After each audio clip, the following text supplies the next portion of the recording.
Hello प्यारे बच्चे। आज हम करने वाले हैं क्लास 12th फिजिक्स के किरण प्रकाशिकी एवं प्रकाशिकी यंत्र के मोस्ट इम्पॉर्टेंट क्वेश्चन को। तो बच्चों हमारा पहला क्वेश्चन है, 15 सेंटीमीटर फोकस दूरी वाले एक अवतल दर्पण के सामने 10 सेंटीमीटर की दूरी पर एक वस्तु रखी गई है। दर्पण द्वारा बने प्रतिबिंब की स्थिति ज्ञात कीजिए। तो बच्चों यहाँ पर पहले जो दिया है उसे लिख लो। यहाँ पर फोकस दूरी दिया है, यानी कि एफ बराबर हमारा दिया है बच्चों -15। क्योंकि ये अवतल दर्पण में है तो अवतल दर्पण में सभी फोकस दूरी, वक्रता त्रिज्या, प्रतिबिंब की दूरी और वस्तु की दूरी सब ऋणात्मक होता है। तो यह बराबर -15 हो गया।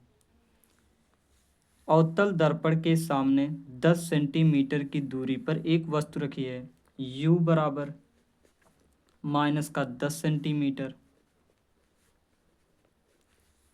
दर्पण द्वारा बने प्रतिबिंब की स्थिति ज्ञात कीजिए। हमें v का वैल्यू ज्ञात करना है। तो दर्पण का सूत्र क्या होता है? 1/f बराबर 1/v प्लस का 1/u। तो बच्चों हमें v का वैल्यू ज्ञात करना है, तो v को पहले पक्षांतर कर लो। 1/v बराबर, इसको इधर ले आओ, 1/f माइनस का 1/u। 1/v बराबर f का वैल्यू -15, 1/-15 माइनस u का वैल्यू -10, तो 1/-10। 1/v बराबर -1/15 माइनस माइनस प्लस 1/10। 1/v बराबर एलसीएम ले लो, 15 और 10 का एलसीएम 30, 15 दूना 30, तो 2 × 2 माइनस का 2 प्लस 10 तियाँ 30। 1/v बराबर माइनस का 2 प्लस का 3 प्लस का 1/30। क्रॉस गुणा कर लो, v बराबर हो गया 30 सेंटीमीटर। इससे v बराबर यहाँ पर हमें बच्चों धनात्मक मिला है। इससे क्या पता चलता है कि जो हमारा प्रतिबिंब होगा वो दर्पण के पीछे बनेगा। अगला क्वेश्चन देखते हैं।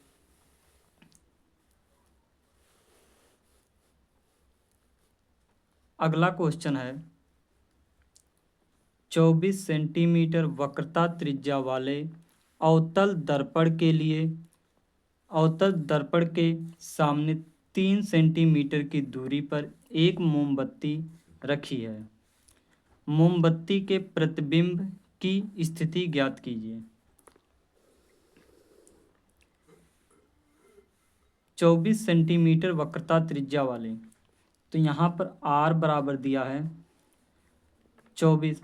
ये प्लस का होगा या फिर माइनस का होगा। अवतल दर्पण है तो अवतल दर्पण में सभी दूरियां माइनस की होती हैं, तो -24 सेंटीमीटर। अवतल दर्पण के सामने 3 सेंटीमीटर की दूरी पर एक मोमबत्ती रखी है। u बराबर -3 सेंटीमीटर। मोमबत्ती की स्थिति ज्ञात करना है, तो v बराबर हमें ज्ञात करना है। तो यहाँ से बच्चों निकाल लो f बराबर क्या होगा। तो f क्या होता है? वक्रता त्रिज्या बटे 2। तो f बराबर हो गया, r का वैल्यू -24/2। f बराबर आ गया 2 × 2, 2 दूना 4 माइनस का 12 सेंटीमीटर। तो हमें प्रतिबिंब की स्थिति ज्ञात करना, 1/f बराबर 1/v प्लस का 1/u। f का वैल्यू, पहले हमें बच्चों प्रतिबिंब की दूरी ज्ञात करना है, तो इसे पक्षांतर कर लो। 1/v बराबर, इसको इधर ले आओ, 1/f माइनस का 1/u, माइनस का 1/u हो गया। पक्षांतर कर लिए, 1/v बराबर 1/f माइनस का 1/u। 1/v बराबर हो गया, f का वैल्यू है माइनस का 12, तो 1/, माइनस का 12 माइनस का 1/u, u का वैल्यू है -3, 1/-3। 1/v बराबर, एलसीएम ले लो, 12 और 3 का एलसीएम 12 होगा, तो 12 का नम 12 माइनस का 12, इस माइनस से ये माइनस प्लस में हो गया, तो 3 चौक 12 प्लस का 4। 1/v बराबर, 4 में से 1 गया 3, 3/12, 3 एक नम 3, 3 चौक 12, 1/v बराबर आ गया 1/4। v बराबर क्या हो गया, v बराबर हो गया 4 सेंटीमीटर। यहाँ पर बच्चों v बराबर प्लस का 4 सेंटीमीटर आया है। इससे क्या पता चलता है, प्रतिबिंब दर्पण के पीछे बनेगा। अब बच्चों देखते हैं अगला क्वेश्चन। अगला क्वेश्चन बच्चों मोस्ट इम्पॉर्टेंट क्वेश्चन है। एक अवतल दर्पण के सामने 10 सेंटीमीटर की दूरी पर एक वस्तु का 3 गुना बड़ा वास्तविक प्रतिबिंब बनता है।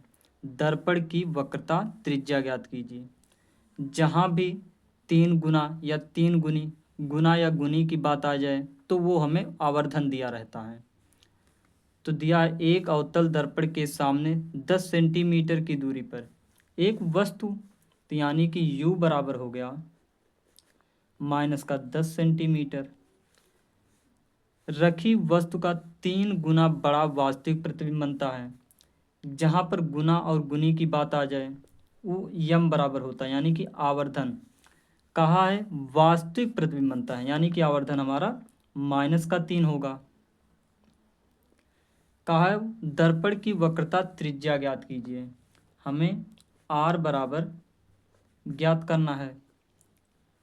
तो आवर्धन का सूत्र क्या होता है, m बराबर होता है माइनस का v/u।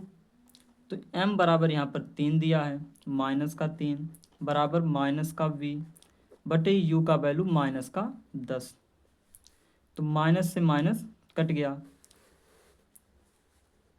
v बराबर आ गया 10 तियाँ 30 माइनस का 30 सेंटीमीटर। हमें ज्ञात करना है r का वैल्यू। r का वैल्यू कहाँ से ज्ञात होगा, दर्पण के सूत्र से। 1/f बराबर 1/v माइनस का 1/u, ये प्लस का सूत्र होता है। तो हमें f का वैल्यू पहले निकाल लेंगे, फिर हमारा r का वैल्यू निकल जाएगा। तो 1/f बराबर हो गया v का वैल्यू 1/-30 प्लस का 1/u, u का वैल्यू -10 है, -10। 1/f बराबर -1/30 माइनस का 1/10। 1/f बराबर 10 और 30 का एलसीएम कितना हो गया, 30 हो गया एलसीएम। 30 एक नम 30 माइनस का 1, 10 तियाँ 30 माइनस का 4, 10 तियाँ 30 माइनस का 3। 1/f बराबर -1 -3 माइनस का 4/30, 2 दूना 4, 15 दूना 30।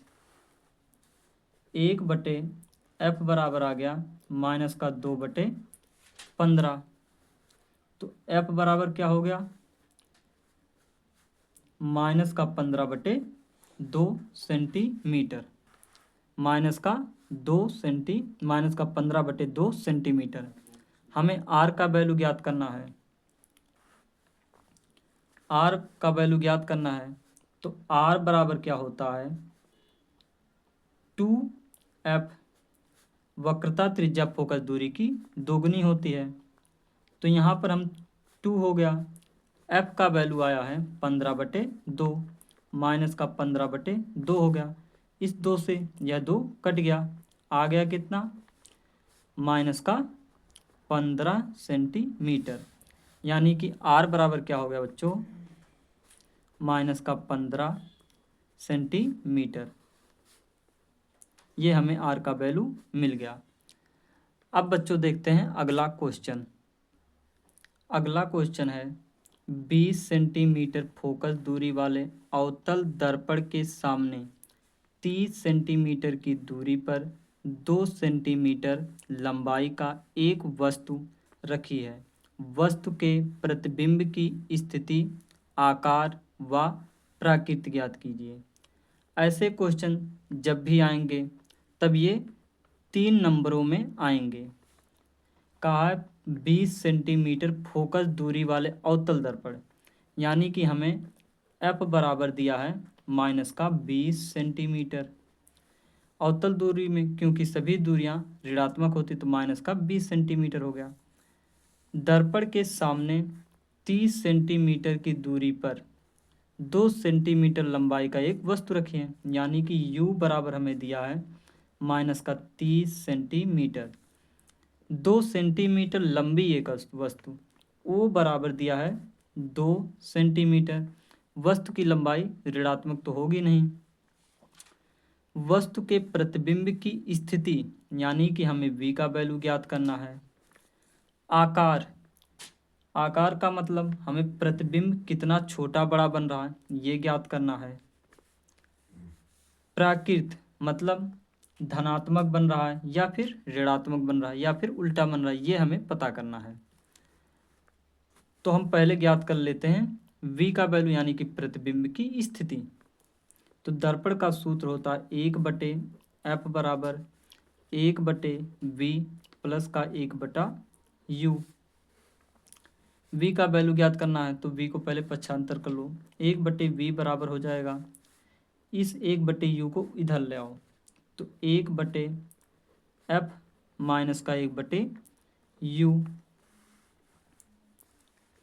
1/v बराबर हो गया 1/f, f कितना है माइनस का 20 सेंटीमीटर, तो 1/ माइनस का 20 सेंटीमीटर माइनस का 1/u, u का वैल्यू माइनस का 30। 1/v बराबर माइनस का 1/20 माइनस माइनस प्लस 1/30। 20 और 30 का एलसीएम 60 हो जाएगा, तो 20 3 60 माइनस का 3 प्लस 30 दूना 60 2। 1/v बराबर माइनस का 3 प्लस का 2 कितना हो जाएगा माइनस का 1/60। v बराबर आ गया माइनस का 60 सेंटीमीटर। तो प्रतिबिंब की स्थिति क्या हो गई माइनस का 60 सेंटीमीटर। इसमें हमें और क्या ज्ञात करना है आई, यानी कि वस्तु की आकार ज्ञात करना है, प्रतिबिंब का आकार ज्ञात करना है। तो आवर्धन का यहाँ पर सूत्र लगाना पड़ेगा। तो क्या होता है आवर्धन का सूत्र I/O बराबर होता है माइनस का v/u के। तो I का वैल्यू ज्ञात करना है, O का वैल्यू 2 सेंटीमीटर दिया है 2, v का वैल्यू अभी हमने ज्ञात किया है कितना आया है माइनस का 60 सेंटीमीटर। तो हो गया यहाँ पर माइनस का 60 बटे u का वैल्यू कितना है माइनस का 30 सेंटीमीटर। ये हो गया माइनस का 30 सेंटीमीटर।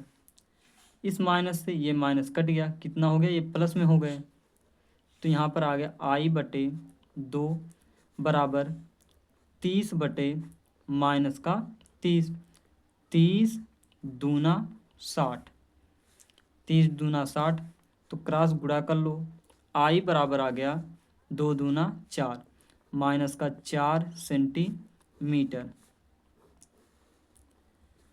प्रतिबिंब का आकार आ गया -4 सेंटीमीटर। तो इससे क्या पता चलता है, जब प्रतिबिंब हमारा माइनस में आ गया तो इस स्थिति में क्या होता है, वास्तविक उल्टा और वास्तविक होगा, वास्तविक उल्टा। यहाँ पर आई बराबर यानी कि प्रतिबिंब का आकार 4 आया है और यहाँ पर वस्तु का आकार 2 था, यानी कि जो हमारा प्रतिबिंब है वो बड़ा बना है, तो यानी कि वस्तु से बड़ा, वस्तु से बड़ा। अब देखते हैं बच्चों अगला क्वेश्चन। अगला क्वेश्चन है रूट में 3 अपवर्तनांक वाले माध्यम में अपवर्तन कोण ज्ञात कीजिए जबकि आपतन कोण 60 डिग्री है। यहाँ पर दिया है अपवर्तनांक √3 यानी कि n बराबर दिया है √3 वाले माध्यम में अपवर्तन कोण।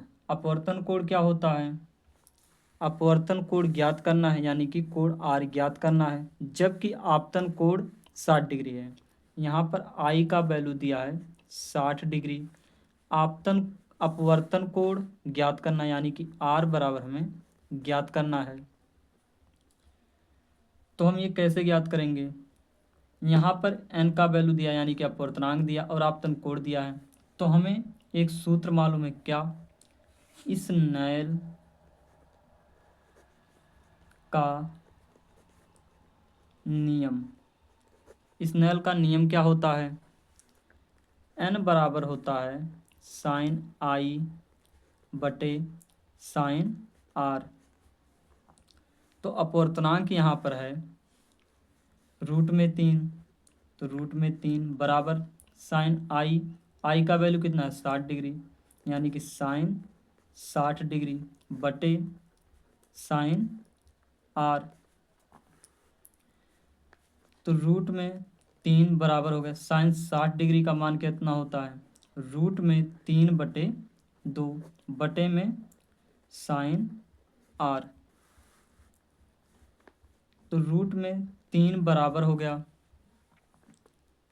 √3 बटे ये 2 चलाया नीचे, तो 2 साइन R, ये √3 और ये √3 कट गया, आ गया कितना 1 बराबर 1 बटे 2 साइन R। क्रॉस गुणा कर लो,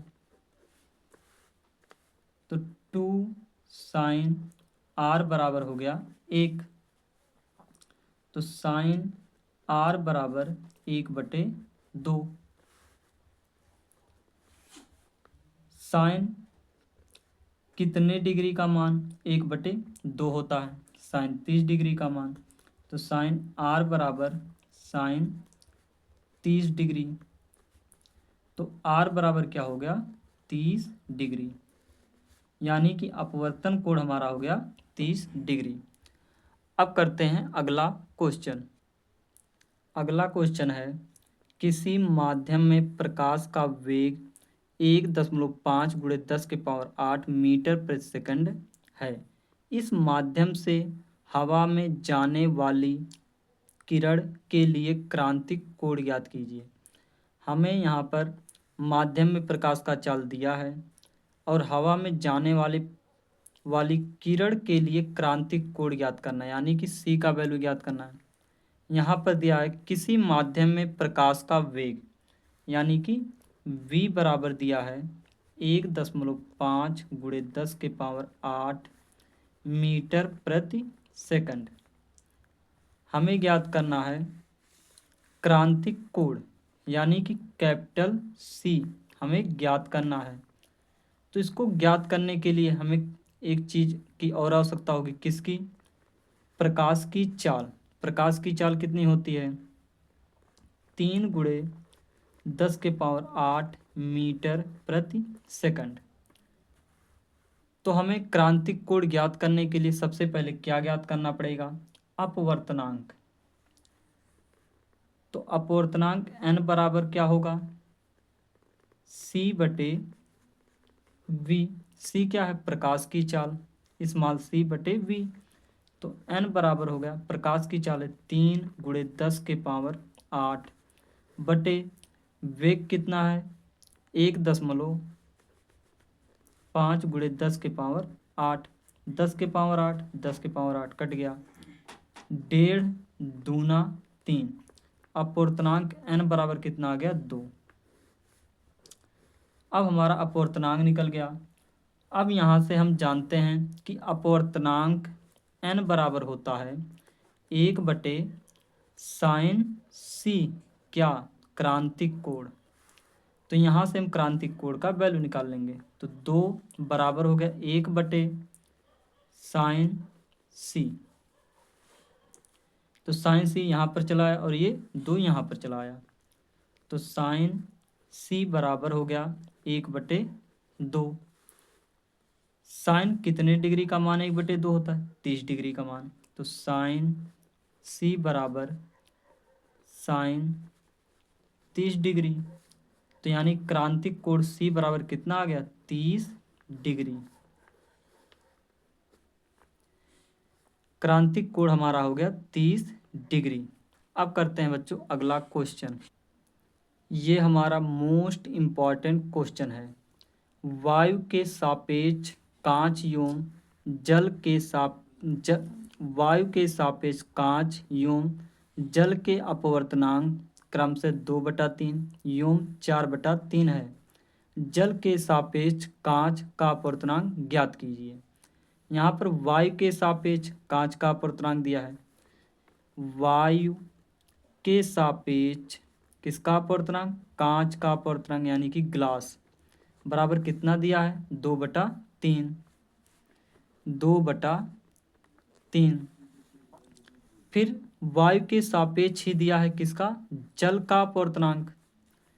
वायु के सापेक्ष जल का अपवर्तनांक यानी कि वाटर का अपवर्तनांक 4/3।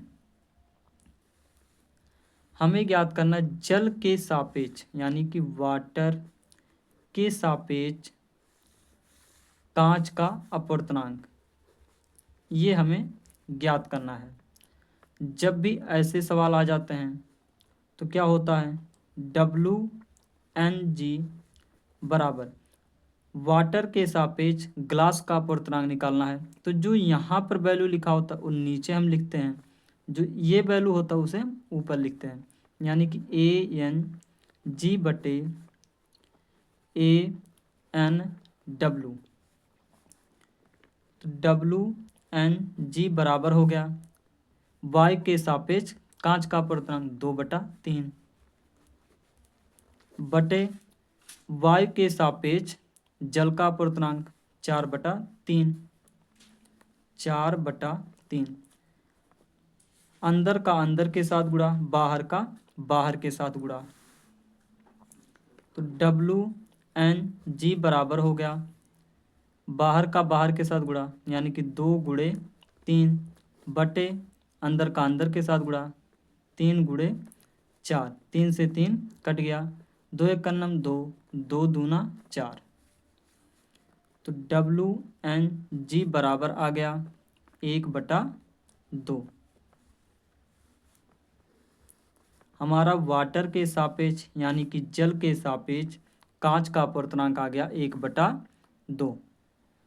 तो बच्चों आज इतना ही। अगर वीडियो अच्छा लगा हो तो लाइक, सब्सक्राइब, कमेंट जरूर करें। Thank you.